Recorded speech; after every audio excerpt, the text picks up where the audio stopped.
अस्मद्गुरुदिव्यचरणारविन्दाभ्यां नमो नमः। अशेषजनमोहिनीं अरुणमाल्यभूषाम्बरां जपाकुसुमभासुरां जपविधौ स्मरेदम्बिकां परमेश्వరి పరమేశ్వర నియామక వేద ధర్మంలో 4 ఆశ్రమాలు కలవు. అందు ఉత్తమమైన ఆశ్రమము గృహస్థాశ్రమము, అనువైన ఆశ్రమము అది అని తెలియజేయుచు, గృహస్థ ఆశ్రమాన్ని పాటిస్తూ కూడా పరమాత్మ పరదేవత పాదాలను ఆశ్రయించి పారమార్థక పురోగతి సాధించవచ్చును అని మన సనాతన ధర్మం బోధిస్తోంది.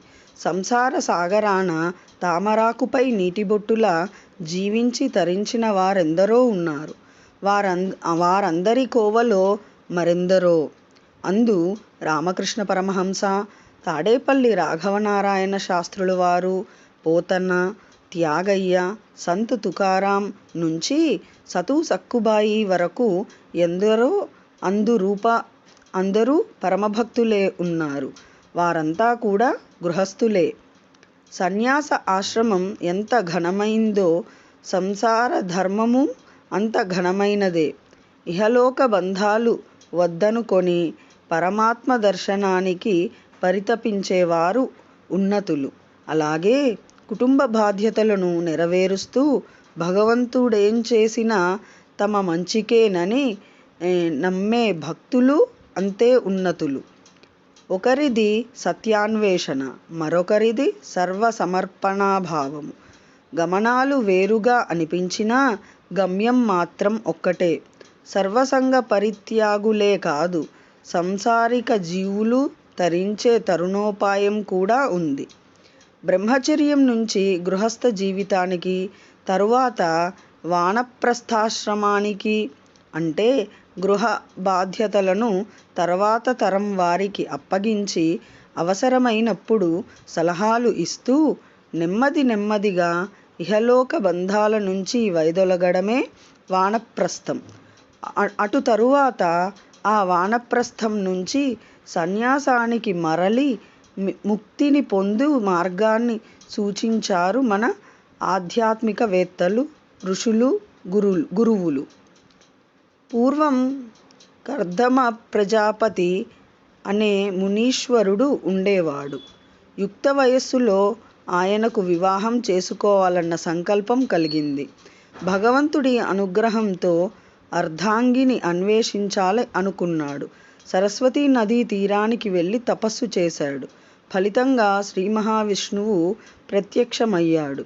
సంతోషించిన మహర్షి, మాధవ, గృహస్థాశ్రమ ధర్మమనే యజ్ఞానికి సహకరించే వధువును ధర్మపత్నిగా చేసుకోదలచాను. నీ సహాయం ఉంటేనే నేను ఈ సంసార సముద్రాన్ని దాటటం సాధ్యం అని వేడుకొన్నాడు. లక్ష్మీనాథుడు తథాస్తు అని ఆశీర్వదించాడు. గృహస్థువై స్వధర్మాన్ని ఆచరించు, ప్రాణికోటికి అవసరమైనప్పుడు అభయం ఇస్తూ దాన ధర్మాలు చేస్తూ కరుణామూర్తివై సుజ్ఞానివై ప్రవర్తించు. నాలోనే లోకాలన్నీ ఉన్నాయి అని, నీలోనే నేనున్నానని తెలుసుకొని నన్ను ఆరాధిస్తూ ధర్మబద్ధంగా జీవించు.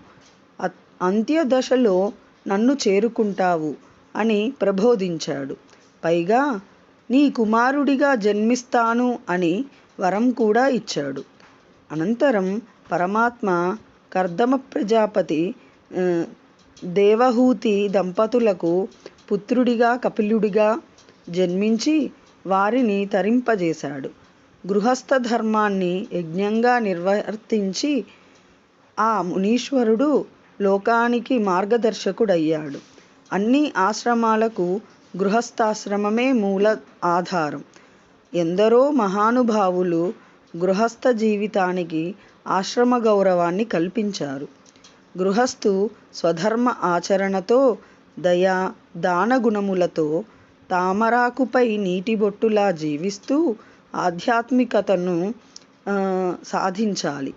ఆ కోవలోనే రామకృష్ణ పరమహంసను దక్షిణేశ్వర కాళీ మందిరంలో పూజారిగా నియమించిన జమీందారిణి రాణి రాస్మణీదేవి ఆయన ఆవాసానికి, ఆధ్యాత్మిక సాధనలకు సకలం సమకూర్చాడు. ఆమె అల్లుడు మధుర్ బాబు. వీళ్ళంతా గృహస్థ జీవితాన్ని గడుపుతూనే సాధుసేవతో మహాత్ముల కృపకు పాత్రులయ్యారు. గృహస్థు స్వధర్మాచరణ సాధన చేస్తూ, అందు ఎవరి పని వారు చేస్తూ, ఎవరి ధర్మాన్ని వారు నిర్వర్తిస్తూ భగవంతుణ్ణి చేరవచ్చును. తండ్రి ఎలాంటి జన్మ ప్రసాదించినా సరే అమ్మపై అచంచలమైన భక్తి విశ్వాసాలు కలిగి ఈ సంసారంలో మునిగిపోకుండా చూడు అని ప్రార్థించేవారు ఉత్తమ గతులు పొందుతారు. పలాయనవాదులై బాధ్యతలు విస్మరించి సన్యాసం స్వీకరించే రెండిటికీ చెడ్డ రేవడి అవుతారు.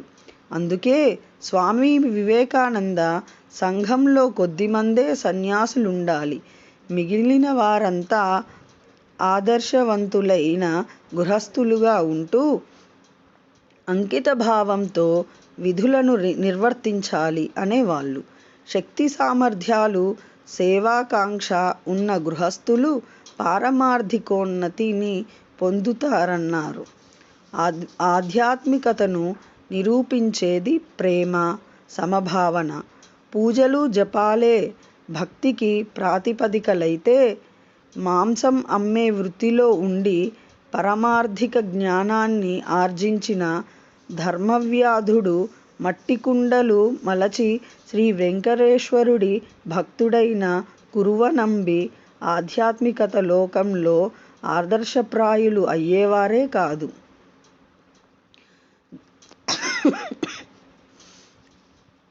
జగద్గురువులైన ఆదిశంకరులు వారు చూపిన తరుణోపాయాలు సమస్త బంధాలను త్యజించి సాధనతో సర్వేశ్వరుణ్ణి సాక్షాత్కరించుకునే శక్తి సంపత్తులు అందరికీ ఉండవు. చాలామందికి ఆ అనుకూలత ఉండదని అర్థం చేసుకొనిన మహనీయులు గృహస్థులకు కైవల్య మార్గాన్ని చూపారు. సద్గురువుల పరంపరలో జగద్గురువులైన ఆదిశంకరాచార్యుల వారు తమ భజగోవిందంలో ఈ విధముగా తెలిపారు. గేయం గీతా నామ సహస్రం, ధ్యేయం శ్రీపతి రూపమజస్రం, నేయం సజ్జన సంగే చిత్తం, దేయం దీనజనాయ చ విత్తం అన్నారు. భగవద్గీత, విష్ణు సహస్రనామము, శ్రీ లలితా సహస్రనామములను, శ్రీ లలితా త్రిశతి నామములను నిత్యం పఠించాలి. శ్రీ లలితాదేవిని, శ్రీ లక్ష్మీనారాయణ రూపాన్ని అనునిత్యము ధ్యానించాలి. సజ్జన సాంగత్యంలో మనస్సును సంస్కరించుకోవాలి. నిస్సహాయులకు దానం చేయాలి అంటూ 4 ఉపాయ మార్గాలను ఉపదేశించారు. వినయంతో కూడిన దాతృత్వ గుణం అత్యుత్తమమైనది. ఇది గృహస్థ ధర్మంలో మనల్ని గట్టెక్కించే ఉన్నత మార్గం. ఉన్నదాంట్లో నలుగురికి దానం చేసే దయార్ధ హృదయులు ధన్యులు, దేవుని కొలువుకు అర్హులు. అర్చక పరివారంతో ఉంటూనే పరమార్థాన్ని ఎలా తెలుసుకోవచ్చో తేటపరుస్తూ తాళ్లపాక అన్నమాచార్యుల వారు కూడా భగవంతునిపై భక్తిని కలిగి ఉంటే చాలు, ఆర్తజన రక్షకుడు తనను నమ్మి ఆధారపడిన వారికి సాధనా ఫలాన్ని ప్రసాదిస్తాడు అన్నాడు. గృహస్థ ధర్మంలో ఉంటూ ఆధ్యాత్మిక సాధనలు చేయటమనేది కోటలో ఉండి యుద్ధం చేయటం లాంటిది. గృహిణులకు ఉత్తమ గతులు, ఇంటి పనులు, కుటుంబ సభ్యుల సేవతోనే జీవితం గడిచిపోతోంది. ఆరాధనకు ఎక్కువ సమయం లేదంటూ కొందరు గృహిణులు అసంతృప్తి వ్యక్తం చేస్తుంటారు. కానీ సంసార బాధ్యతలు నెరవేర్చడం కూడా సర్వేశ్వరుడికి చేసే సేవే నని స్పష్టం చేస్తుంది రామాయణం. శ్రీరామచంద్రుడు తల్లి కౌసల్యాదేవితో, అమ్మ, స్వధర్మాన్ని విడిచిపెట్టి ఎంత తపస్సు చేసినా ఫలించదు. తన ధర్మాన్ని తాను నిర్వర్తించినప్పుడు జపతపాలు చేయకున్నను స్త్రీ ఉత్తమ ఫలితాలు పొందుతుంది. ఇది వేదధర్మం అని వివరించాడు శ్రీరామచంద్రుల వారు. అలాగే అమ్మవారు అయిన భవానీ పార్వతీమాత పరమేశ్వర పత్ని గృహిణి ధర్మాన్ని మహాతపస్సు కన్నా ఎక్కువగా ఆదరిస్తుందని, ఆ తల్లి పతివ్రత సమరుచి సదాచార ప్రవర్తిక అని అమ్మ ఉపాసకులు చెబుతారు. ఇలా మన పురాణాలు, ఇతిహాసాలు గృహస్థు ధర్మాన్ని యజ్ఞంగా నిర్వర్తించాయి. ఎందరో గృహస్థులు తమ ధర్మాన్ని ఆచరించి ఆదర్శంగా నిలిచారు. ఆ విషయాన్ని స్పష్టపరుస్తూ చెబుతాయి ఈ శ్రీ లలితా త్రిశతిలోని నామాలు చెబుతూ ఉన్న కామేశ్వరీ కామేశ్వరులు. సర్వం శ్రీ సద్గురు దివ్య చరణారవిందార్పణమస్తు. శివశక్తి రూపాయ నమః శివాయ. ఓం శ్రీ